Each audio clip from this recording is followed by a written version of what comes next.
ओम नमः शिवाय। हरे कृष्णा। आप सभी का दिन शुभ हो। आज सावन मास की दिव्य कथा श्रृंखला 26वां दिन है। आज दिन है मंगलवार, जो बजरंग बली और भगवान से वीर रूपों को समर्पित है। आज हम श्रद्धा से वंदन करते हैं भगवान शिव जी वीरभद्र अवतार को, जो अधर्म को अनाश के नाशक है। आइए हम सब मिलकर आज की प्रार्थना करें। हे वीरभद्र महादेव, हमें जीवन में साहस, समर्पण और धर्म की रक्षा करने की शक्ति दें। हे माता पार्वती, हमारे हृदय को करुणा, धैर्य और शक्ति से भर दें।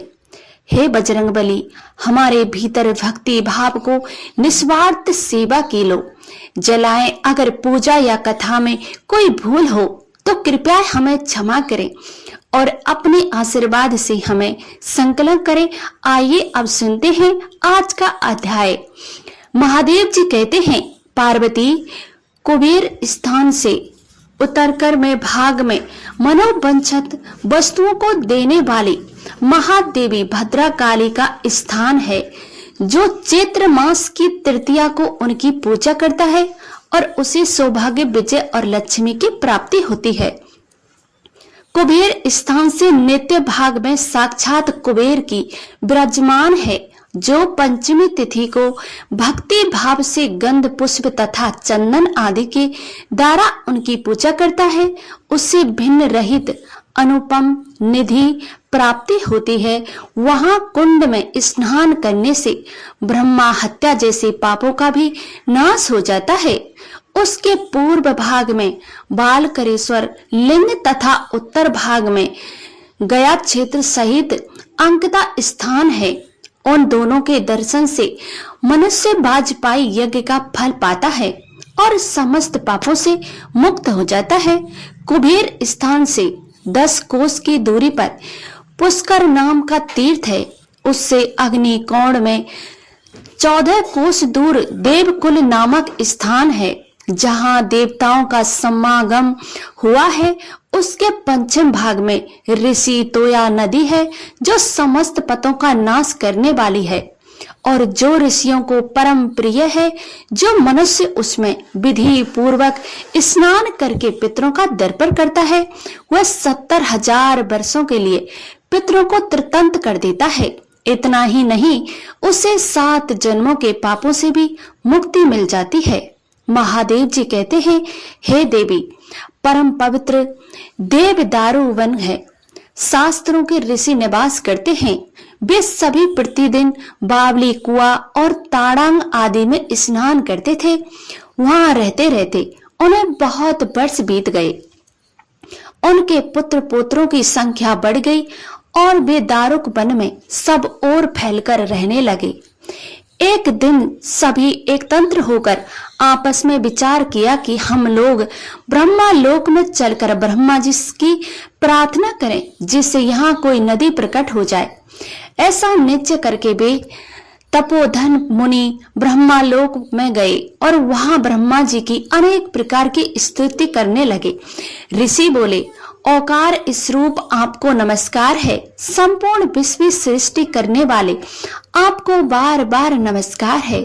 समस्त संसार की रक्षा करने वाले आप परमात्मा को नमस्कार है और जगत का संहार करने वाले तथा ब्रह्मा रूपधारी आपको नमस्कार है। पितामह आपको नमस्कार है। सूर्य श्रेष्ठ आपको नमस्कार है।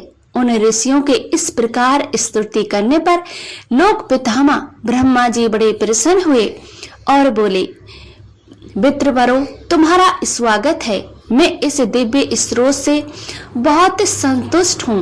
अब तुम कोई उत्तम वर मांगो। तब ऋषियों ने कहा, हे सुरश्रेष्ठ, आप हमें स्नान करने के लिए कोई पाप नाशनी नदी प्रदान कर दीजिए।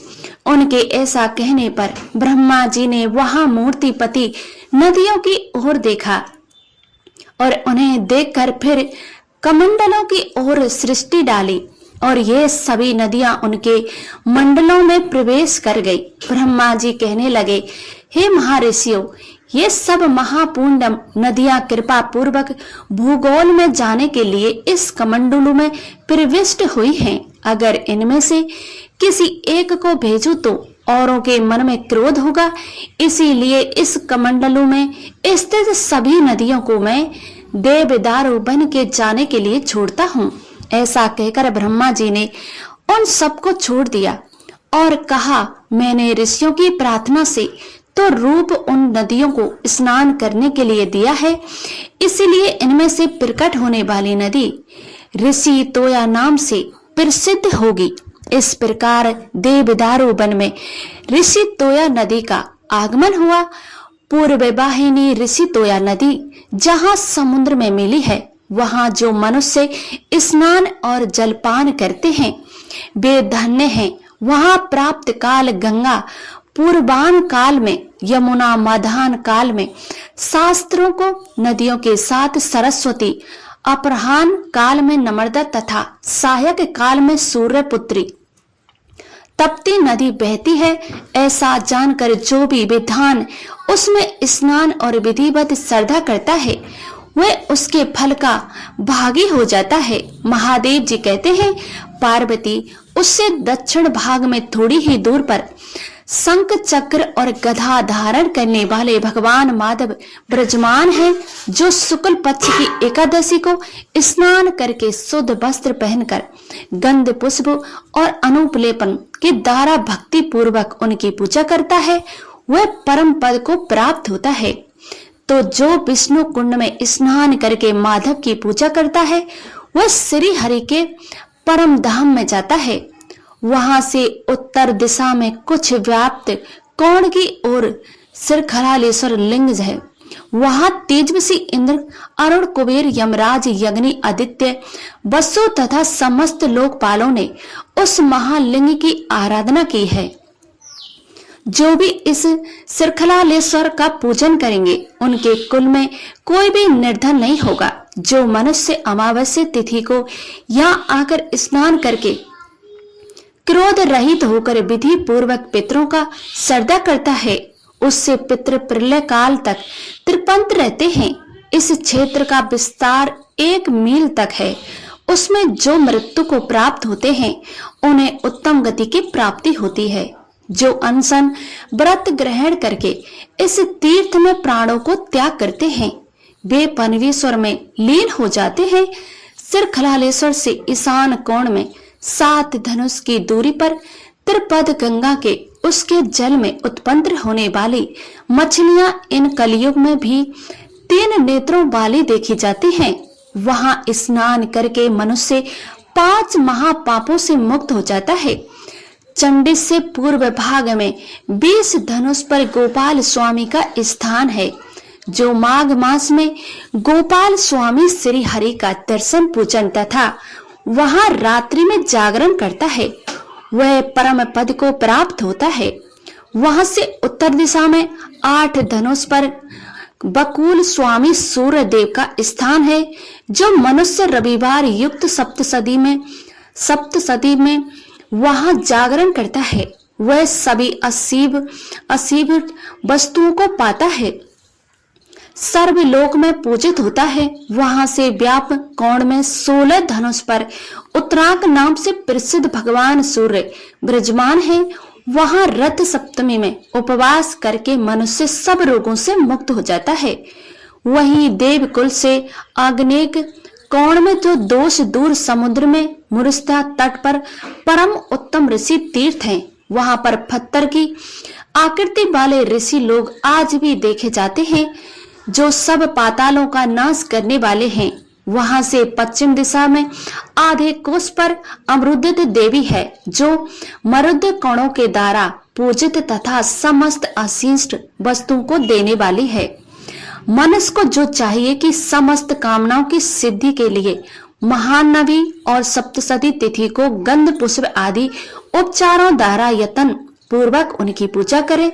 देव कुंड में उत्तर और भास्कर से दक्षिण कटंक सौधनी देवी स्थान है। जो मनुष्य अष्टमी और नवमी के दिन उनकी पूजा करता है उसको राक्षसों और पिशाचों से भय नहीं होता है।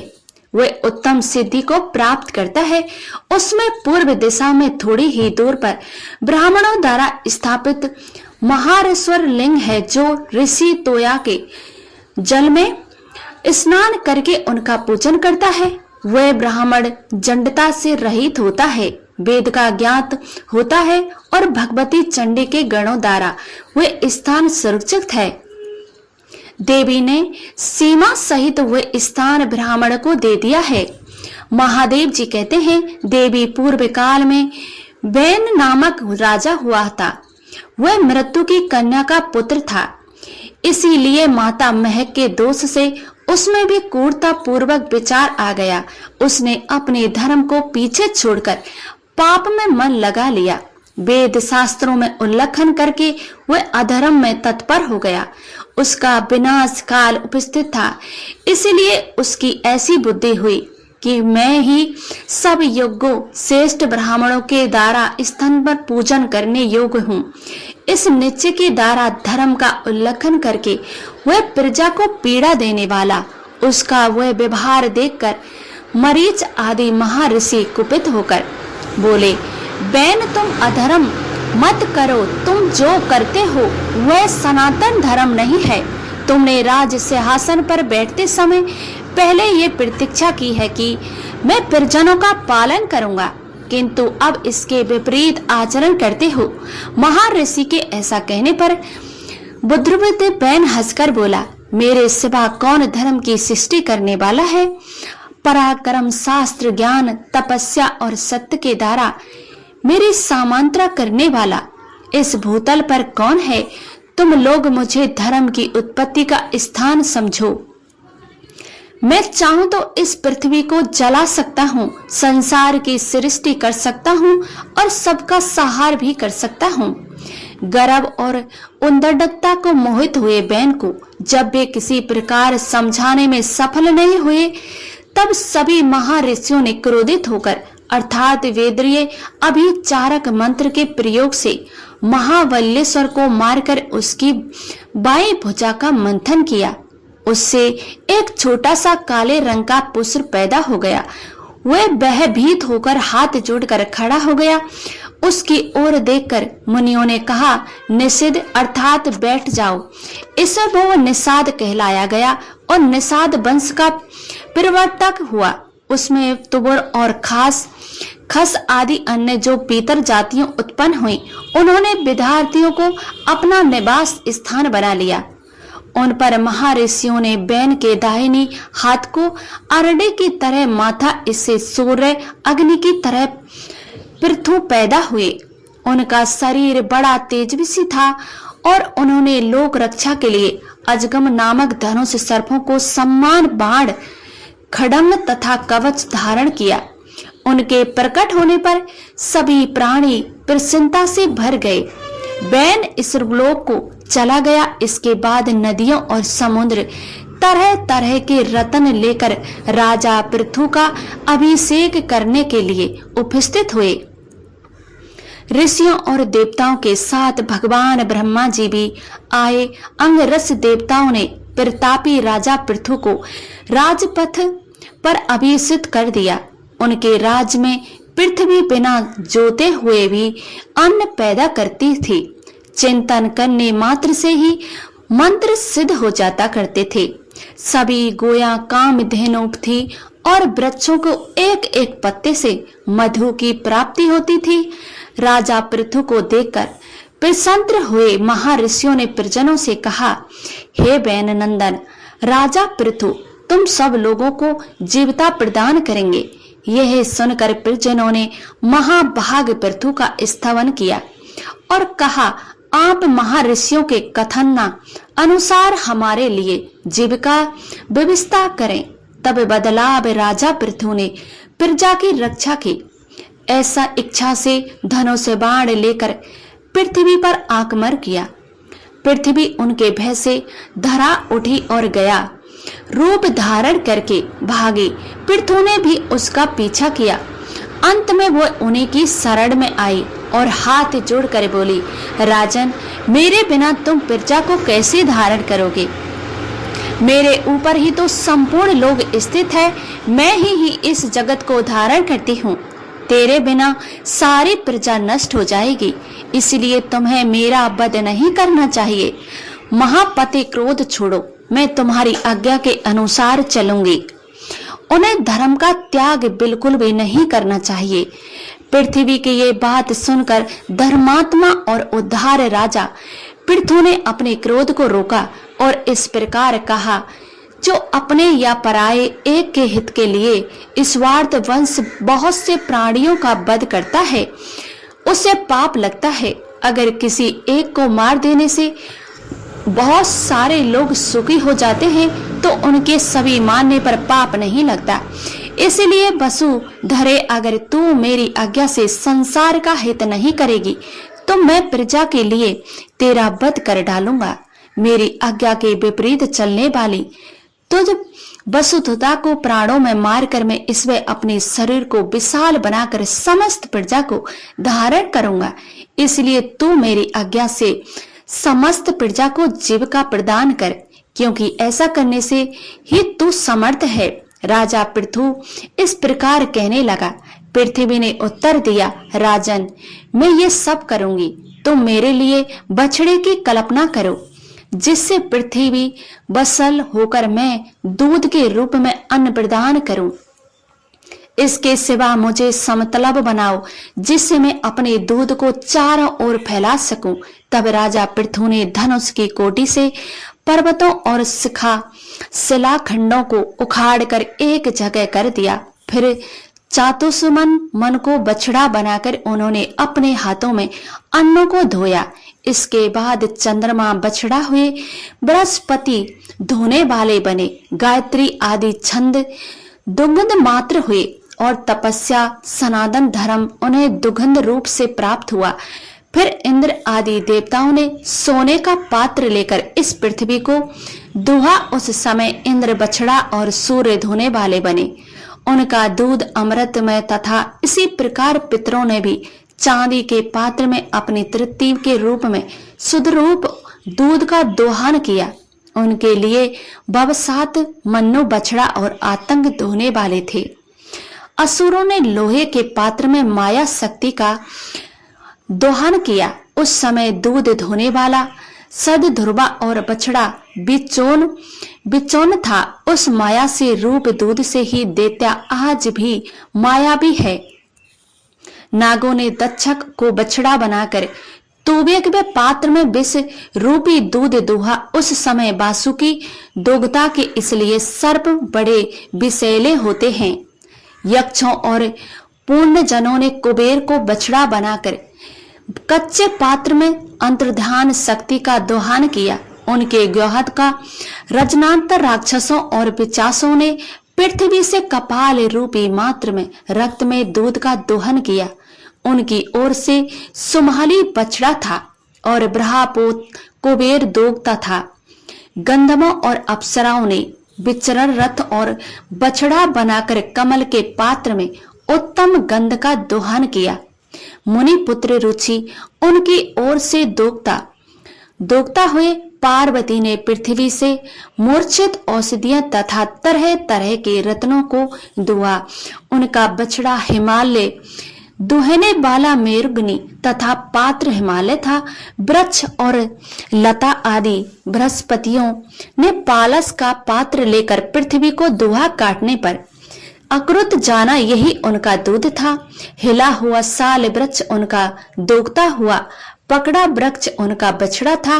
इसी प्रकार से देवी समस्त लोगों को हित के लिए राजा पृथु ने सबका भरण पोषण करने वाली इस पृथ्वी का दोहन किया।